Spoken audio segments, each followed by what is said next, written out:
Hello दोस्तों, क्या हाल है। तारीख आज 29 दिसंबर 2024, दिन संडे रविवार हो गया, हिंदी तिथि चतुर्दशी। और आइए बात करते हैं आज के मुख्य समाचार में देश भर की तमाम बड़ी खबरों पर नजर डालते हैं। देखिए दोस्तों, एक तो अंतिम श्रद्धांजलि। भारत के पूर्व प्रधानमंत्री डॉक्टर मनमोहन सिंह अपने अंतिम सफर पर निकले। इनकी अंतिम विदाई में जन सैलाब उमड़ा। इन्हें गार्ड ऑफ ऑनर का सम्मान दिया गया अंतिम संस्कार से पहले। आखिरकार मनमोहन सिंह पंचतत्व में विलीन हुए। इनकी बेटी ने इनको मुखाग्नि दी। राहुल गांधी भी शव यात्रा में उनके साथ आए, उन्हें कंधा दिया। प्रधानमंत्री नरेंद्र मोदी, सोनिया गांधी, प्रियंका गांधी भी मौजूद रही। ये मनमोहन सिंह के अंतिम सफर की कुछ तस्वीरें आप देख सकते हैं। बड़ी ही भावुक कर देने वाली फोटोज हैं ये। और इनके अंतिम संस्कार पर राहुल गांधी बोले कि दिल्ली के निगम बोध घाट पर जो अंतिम संस्कार हुआ, ये मनमोहन सिंह का अपमान है। दिल्ली के पूर्व सीएम केजरीवाल ने भी कहा कि केंद्र सरकार इनके स्मारक के लिए जमीन नहीं दे सका, जबकि केंद्र सरकार ने भी जवाब देते हुए कहा कि हम जमीन तलाश रहे हैं। मनमोहन सिंह को लेकर पंजाब भाजपा का भी कहना है कि पूर्व प्रधानमंत्री के निधन पर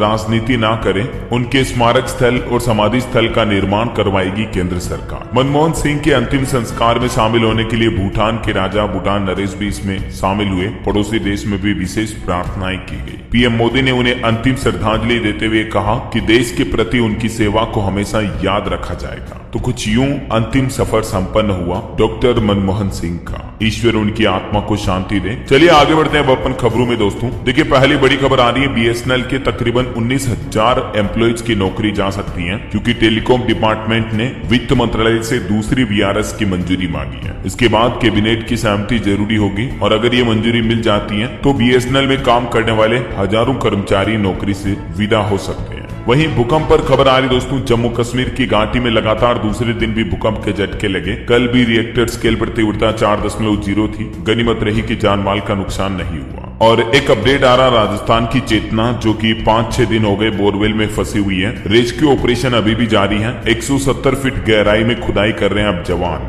जिला कलेक्टर बोले कि ये राजस्थान का सबसे मुश्किल ऑपरेशन है। परिवार वालों ने प्रशासन पर लापरवाही के आरोप भी लगाए। राजस्थान के कोटपुतली में जो बोरवेल में फंसी हुई थी चेतना नामक ये लड़की, तो इसका रेस्क्यू ऑपरेशन अभी भी चल रहा है। और एक बड़ी दुख भरी खबर तो ये सामने आई दोस्तों की राजस्थान के बाद अब मध्य प्रदेश के गुना में भी बोरिंग के खुले गड्ढे में गिर गया एक मासूम बच्चा। अब इसका भी रेस्क्यू ऑपरेशन जारी है। देखिए आप ये तस्वीरें, 10 साल का बच्चा बोरवेल में गिरा। अभी ये 39 फीट पर ही फंसा हुआ है। 4 जेसीबी से इसकी भी खुदाई हो रही है। एनडीआरएफ की टीमें टनल बनाना भी शुरू कर चुकी है। हालांकि अभी तक एक अच्छी बात यह है कि ये बच्चा तो मात्र 40-39 फीट पर ही अटका हुआ है, ज्यादा गहराई में नहीं गया है। उम्मीद है कि देर रात तक या कल सुबह तक रेस्क्यू ऑपरेशन में ये बच्चा सुरक्षित निकल जाए। मैं आपको आए दिन कहता रहता हूँ दोस्तों कि आपके नजदीक आसपास घर में, गाँव में, खेत में, कहीं पर भी अगर आपको खुला बोरवेल नजर आता है तो प्लीज उसे या तो ढक दें या उस पर कोई बड़ा सा पत्थर रख दें। खुला ना रखें उसको, ताकि ऐसे मासूम बच्चों के गिरने की घटनाएं ना हो, है ना। चलिए अगली खबर देखिए दोस्तों। प्रधानमंत्री नरेंद्र मोदी ने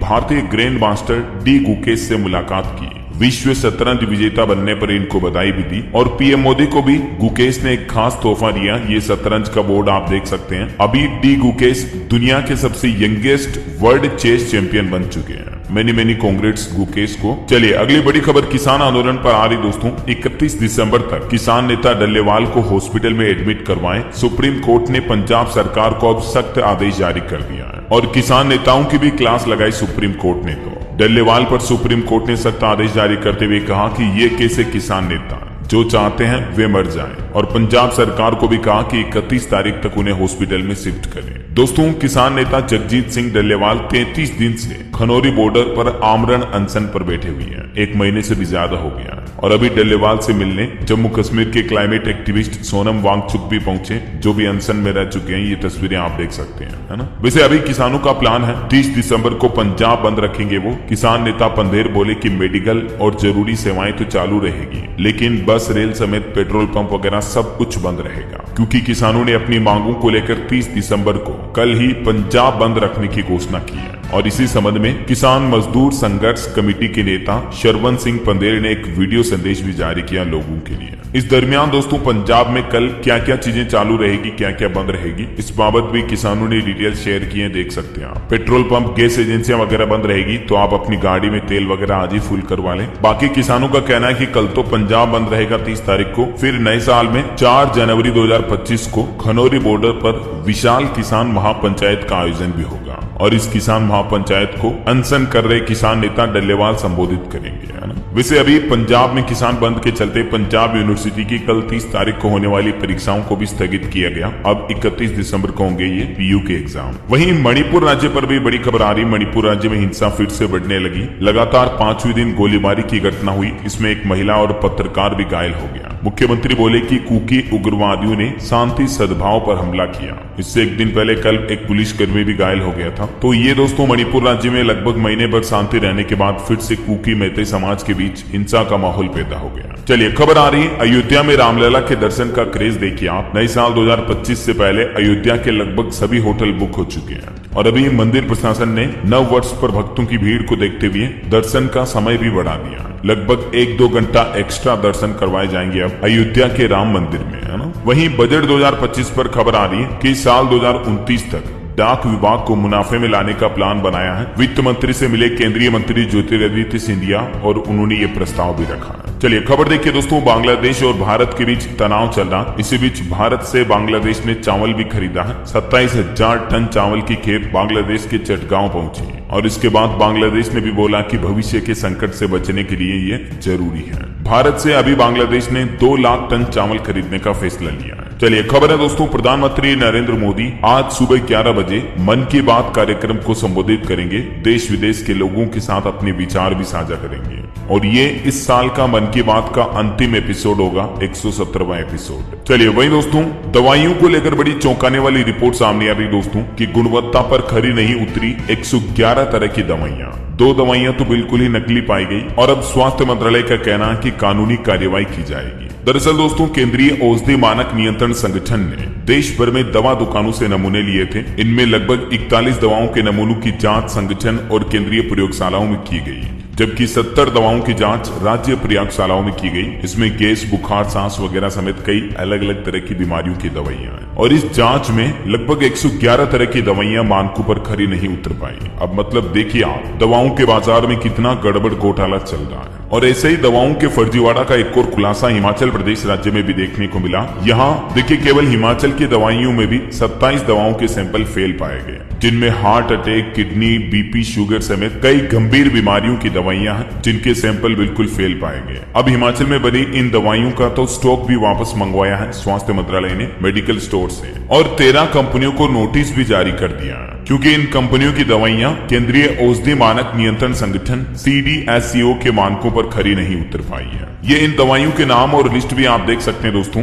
जो कि सैंपल के अंदर फेल पाई गई। देखिए मतलब आम लोगों के साथ दवाइयों की कंपनियां उल्टा पैसे तो ले रही हैं, लेकिन नकली दवाइयां लोगों को दी जा रही हैं। अब इससे बड़ा गड़बड़ घोटाला और क्या कहोगे आप। चलिए अगली खबर आ रही दोस्तों, जो कीपैड फीचर फोन यूज करते हैं बटन वाला, उनके लिए भी 1 जनवरी से UPI से जुड़ा नियम बदलने जा रहा है। अब पैसे ट्रांसफर करने की लिमिट डबल हो जाएगी। जो आपको पता होगा, फीचर फोन में NPCI द्वारा 123 पे UPI सिस्टम की जो सुविधा दी जाती है, तो 1 जनवरी 2025 से ही इस सिस्टम के जरिए आप 10,000 रुपए तक का UPI पेमेंट कर पाएंगे, जबकि पहले इसमें लिमिट 5,000 रुपए तक ही थी। समझ रहे हो। और भी क्या है ये UPI 123 पे वगैरह और इसका फायदा कैसे ले सकते हैं, तो डिटेल आप देख सकते हैं। सिंपल मतलब ये कि जैसे टच फोन में तो अपन QR कोड स्कैन करके UPI पेमेंट कर देते हैं, लेकिन बटन वाले फोन में तो कैमरा होता नहीं है, इंटरनेट होता नहीं है, तो उसके लिए ये UPI 123 पे की सुविधा चलती है। तो इसमें आप 10,000 रुपए तक पैसे ट्रांसफर किए जा सकेंगे, ठीक है। और इसके अलावा दोस्तों, करोड़ों मोबाइल फोन यूजर्स के लिए भी एक बड़ी खबर सामने आ रही है। अब ऐसे लोगों को नहीं मिलेगा सिम कार्ड। सरकार की तरफ से लिस्ट भी तैयार की गई है।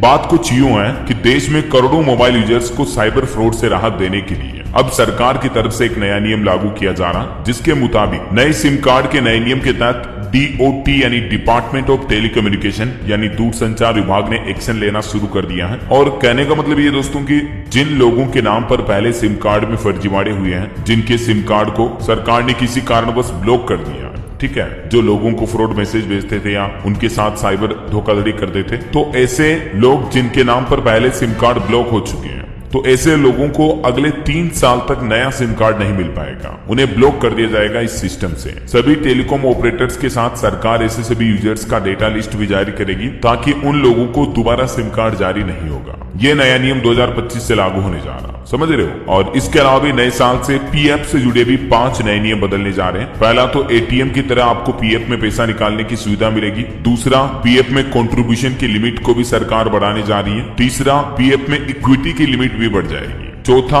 पीएफ पेंशन को देश के किसी भी बैंक के किसी भी ब्रांच से पेंशन की धनराशि को विड्रॉल करने की यानी निकालने की सुविधा मिलेगी। और पांचवा, हायर पेंशन के विकल्प की आखिरी तारीख को भी सरकार ने बढ़ाकर 31 जनवरी 2025 कर दिया। ठीक है, तो ये पीएफ से जुड़े 5 नए नियम भी 2025 से लागू होने जा रहे हैं। इसके अलावा भी दोस्तों 1 जनवरी 2025 से हमारे देश में कई सारे नियमों को सरकार बदलने जा रही है। काफी चीजें महंगी सस्ती भी होगी। मैंने आपको डीएलएस न्यूज पर अभी एक दिन पहले वीडियो बताया था 1 जनवरी 2025 से क्या महंगा क्या सस्ता होगा। मोबाइल रिचार्ज, बिजली बिल, शराब, पेट्रोल डीजल, गाड़ियां वगैरह समेत क्या चीजें महंगी होगी क्या सस्ती होगी। ठीक है, तो इसकी जानकारी आप इस वीडियो में देख लीजिएगा। और इसके अलावा कई सारे नए नियम भी लागू होने जा रहे हैं, जिससे बैंक लोन पर नया नियम, आधार कार्ड से जुड़े नियम बदलने जा रहे हैं, प्राइवेट नौकरी, सरकारी नौकरी करने वालों के लिए भी नए नियम। तो इन सभी नियमों के वीडियो भी आपको डीएलएस न्यूज चैनल पर मिल जाएंगे। जब भी फुर्सत में हो, शाम के टाइम पर या शाम को आप जब भी बाजार से वापस घर आते हो नौकरी से, जॉब से, तो टाइम निकाल कर थोड़ा ऐसी काम की खबरों के वीडियो को देख लिया करो। नए साल से पहले ये सभी अपडेट जान लेना ताकि आपको मतलब एक इंपॉर्टेंट इंफॉर्मेशन मिलती रहे और आप अप टू डेट रहो, समझ रहे हो। सिर्फ इंस्टाग्राम की रीलें देखने में, रील स्क्रॉल करने में टाइम वेस्ट मत किया करो। मोबाइल है, इंटरनेट है, डेटा है, तो इनका थोड़ा सही इस्तेमाल भी कर लिया करो। देखो, मैं तो आपका छोटा भाई होने के नाते मेरा फर्ज है, इसीलिए आपको ये बता रहा हूँ। बाकी आजकल तो कौन सुनता है ये बातें और कौन मानता भी कौन है। बहरहाल अपनी बातें करेंगे ढेर सारी कभी।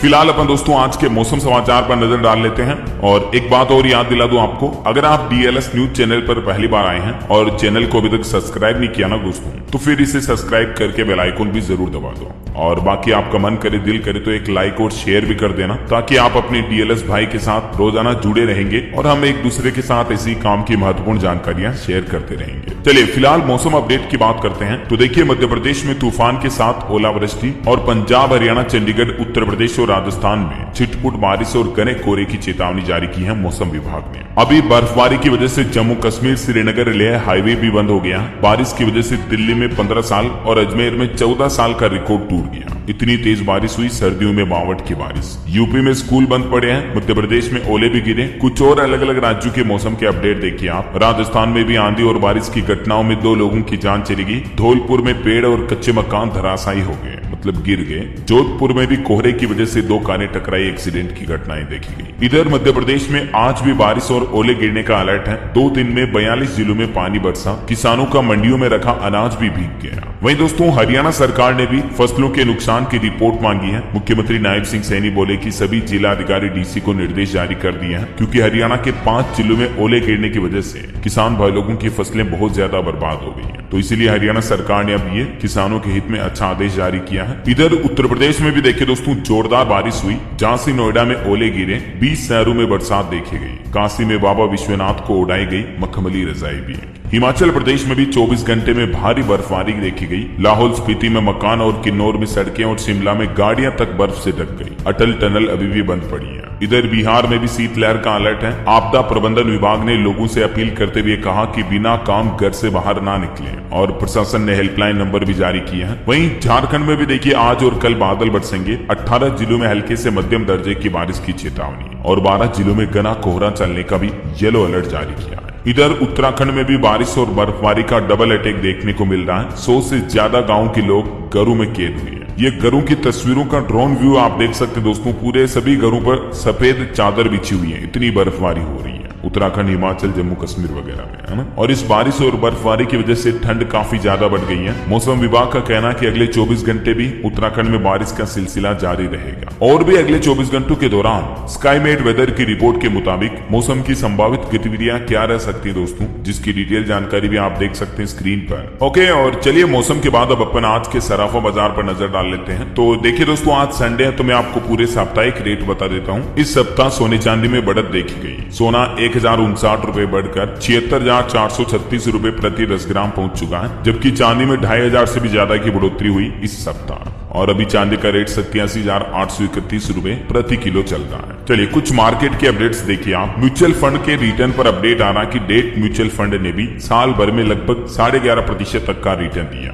ये कम रिस्क वाले म्यूचुअल फंड होते हैं, साथ ही स्टेबल रिटर्न के लिए बेहतर ऑप्शन माने जाते हैं। मतलब आपको बैंक एफडी वगैरह से काफी अच्छा रिटर्न मिल जाता है जो डेट म्यूचुअल फंड होते हैं ना उनमें। ये कुछ नाम और लिस्ट भी देख सकते हैं आप म्यूचुअल फंड कंपनियों के जिन्होंने एक साल में कितने प्रतिशत तक का रिटर्न दिया। HDFC, Nippon India, SBI, long duration वगैरह वगैरह, है ना। और वैसे निवेशकों के लिए भी खबर है, अगले सप्ताह ओपन होगा इंडो फार्म इक्विपमेंट का IPO, जिसमें आप 31 दिसंबर परसों से लेकर 2 जनवरी तक निवेश कर पाएंगे। वहीं एक कंपनी डील पर अपडेट आ रहा, अल्ट्राटेक ने स्टार सीमेंट में 8.5% तक की हिस्सेदारी और खरीदी है और अब अल्ट्राटेक की कुल हिस्सेदारी 21.84% हो चुकी है। सीमेंट सेक्टर में अब 36% शेयर बिरला